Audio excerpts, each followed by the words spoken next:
Tell you, ladies and gentlemen, this is an incredible time to be alive. I just screeched into my studio desk like a runner coming into home plate, sliding in, because it is so incredible what we're witnessing.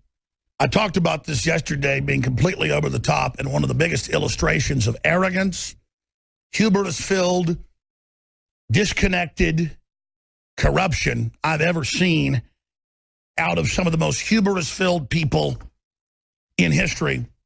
And that, of course, is the Clintons and their crime machine that has held this country under their iron fist and under their fog of false flags for 20-plus years. The Attorney General, who we have a whole stack of articles in the past, who says she wants to restrict free speech, she wants to restrict the Second Amendment, she wants to have the UN run our local police departments. I mean, you can't make this stuff up. She stands by while Obama orders the Border Patrol to stand down, which is an act of sedition and treason against basic national security and the Constitution. She has continued to cover up Fast and Furious and Benghazi and everything else you can imagine. The IRS persecution of Christians and conservatives just continues on. It is truly insane. Richard Nixon would be about a 1 on a Richter scale corruption-wise, and 1 is too much. Loretta Lynch is about a 580. I'm not joking when I use numbers like that. The open, naked magnitude of persecution that's been going on is so over the top, it's intended to just set the precedent that we're going into a dictatorship. I had former senior Secret Service agent on, Mr. Byrne, yesterday, who was with the Clintons for years, and he said, look, she wants to create a socialist dictatorship. And that's exactly what these people are trying to establish, at least at the governmental level and the citizen level. Above that, the multinationals will control it from offshore. But we have them now. This can bring down the Clintons like nothing we've ever seen before. And I do want to get a few of our regular guests just to pop in for like 5 minutes today to give us a quick statement. I want 5 minutes with Larry Nichols. I want 5 minutes with Roger Stone.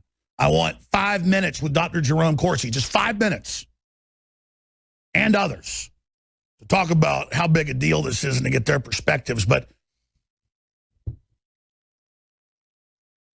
we have a transcript of it, and we're getting it clipped out of the softball interview she just did for about 40 minutes with the Aspen Institute, a globalist organization. Loretta Lynch's non-recusal. She said, well, I'm not been involved or going to be involved, and I'll take, probably what the FBI director says. She leaves a proviso in there. But she goes on to say, but I can't recuse myself because then I won't know what's going on and won't be involved. Total oxymoronic, bizarro land, 2 + 2 = 15 type statements. So we've got that we're going to be going over. And then here's the really big one up on Infowars.com and PrisonPlanet.com. And DrudgeReport.com is linked to a hot air story on it. We have an Infowars.com story. Kit Daniels, FBI at Clinton Lynch meeting, ordered press blackout. No photos, no videos. So this was totally a powwow. And you notice when I was in there watching her, backing it up on the DVR in this talk she just gave that did like 30 minutes ago, she says to the man, quote, interviewing her with softballs, that, oh, well, she mainly talked about grandkids and, golf and stuff like that. Mainly. You talk about guilty.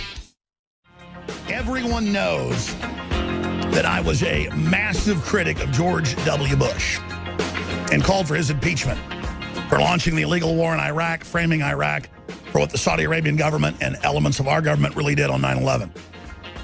I'm not a Republican hack. I'm a libertarian constitutional patriot.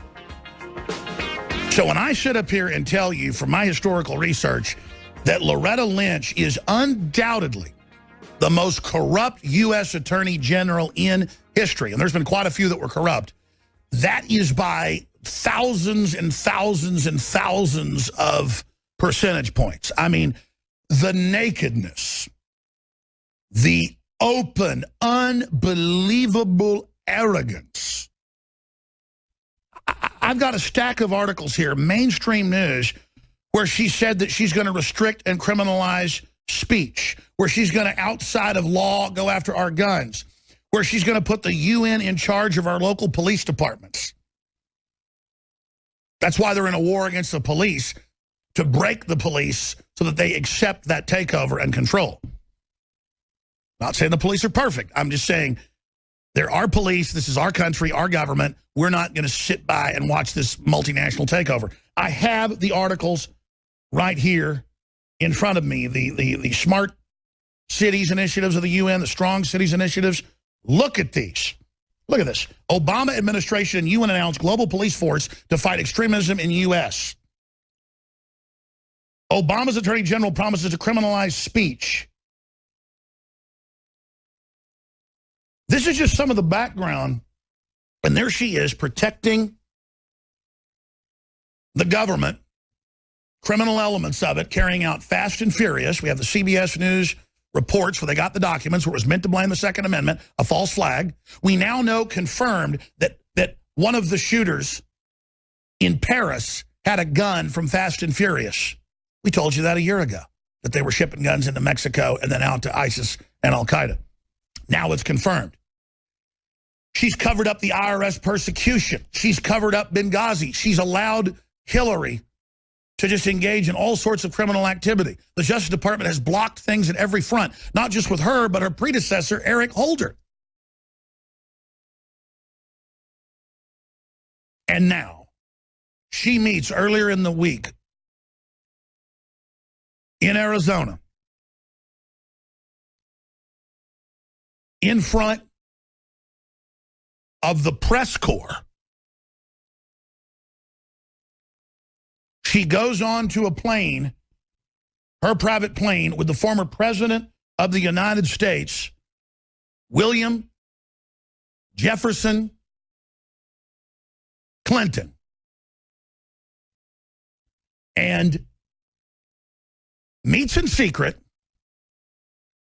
and then has the nerve to tell us it's no big deal when by every federal and state statute it is totally illegal. She met with a man who is under admitted criminal investigation by the FBI, supposedly by her Justice Department. All of this unfolding in our face.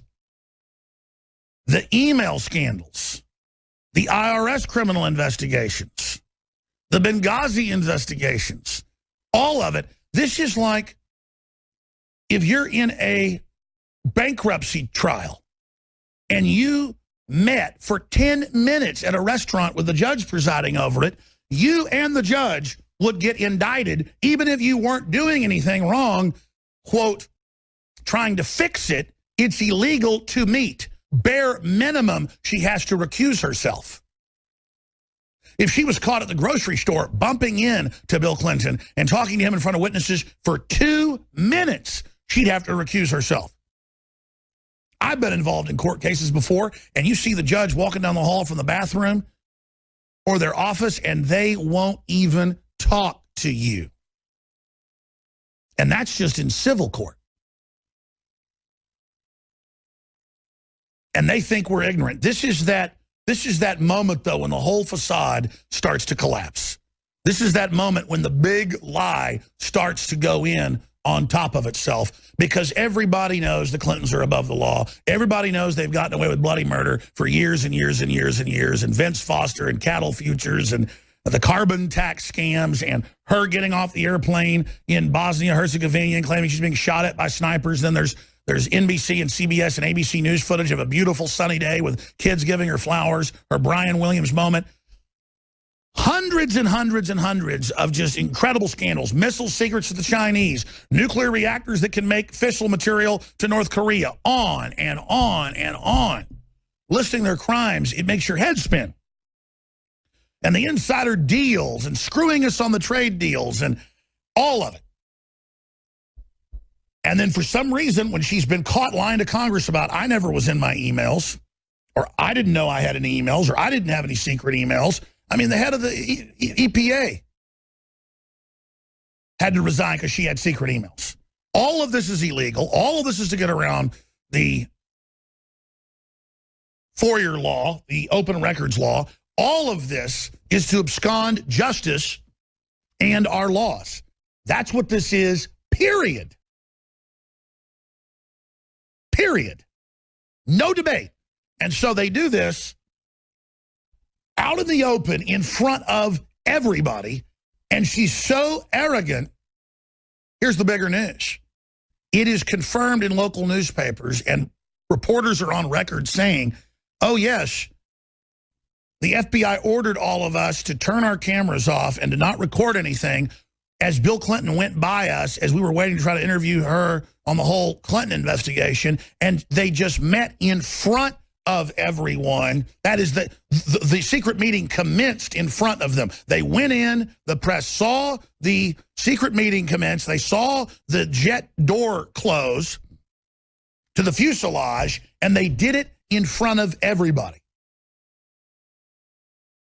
And then she has the nerve yesterday in a press conference to say, yeah, you know, I met with him, talked about some family stuff, mainly. And she leaves a proviso in there. That's pretty much what they talked about. Looks so incredibly guilty, but the question is, that shows how they're megalomaniacal. They're so delusional, they do this stuff out in the open. And then Charlie Rose comes out and says, oh, just two politicians getting together. Yeah, from the same party. She's not supposed to be a politician. She's sworn to uphold the law. She's really a political hack of the Clintons, brought into power by the Clintons. And Charlie Rose is a Bilderberg attendee and CFR globalist, an open enemy of the country. Now, let's go ahead and go to the first clip of her in the press conference yesterday. Then we'll go to the new clip. Here it is. Was it appropriate for you to meet with former President Clinton while your agency is in the middle of an investigation of his wife's email servers? Well, I did see the president at the Phoenix airport the other night. As I was landing, he was headed out.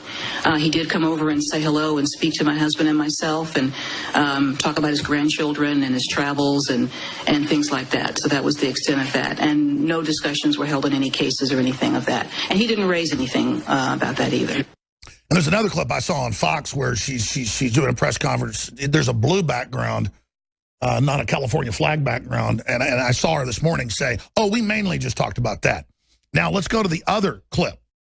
This is her speaking to the Aspen Institute just about 45 minutes ago. And this is one of the most Orwellian statements I've ever seen, where she's talking to the reporter, and she says, well, I can't really recuse myself because then I wouldn't know what's going on. But I'm not involved in the case, though.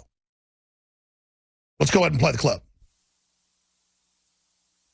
Now, what's interesting here is you say you fully expect to accept the recommendations. One thing people were saying this morning when the news broke was that you were, quote, recusing yourself from having any kind of role in the final determination. Is that the case? Is that what you're saying? Well, a recusal would mean that I wouldn't even be briefed on what the findings were or what the actions going forward would be. And while I don't have a role in those findings, in coming up with those findings or making those recommendations as to how to go forward, I'll be briefed on it, and I will be accepting their recommendations. And when you say, again, this must be the journalist in me and the linguist. I had a little problem with that clip. I guess we'll go back to it in a moment. But that's mainly the extent of it right there. That she's saying, oh, I'm going to accept the findings, but she wants to then basically be involved in what goes forward from there. How to spin the findings, how to make sure there's not a prosecution, how to let the Clintons know what's coming down the road. But all of this aside, think about it.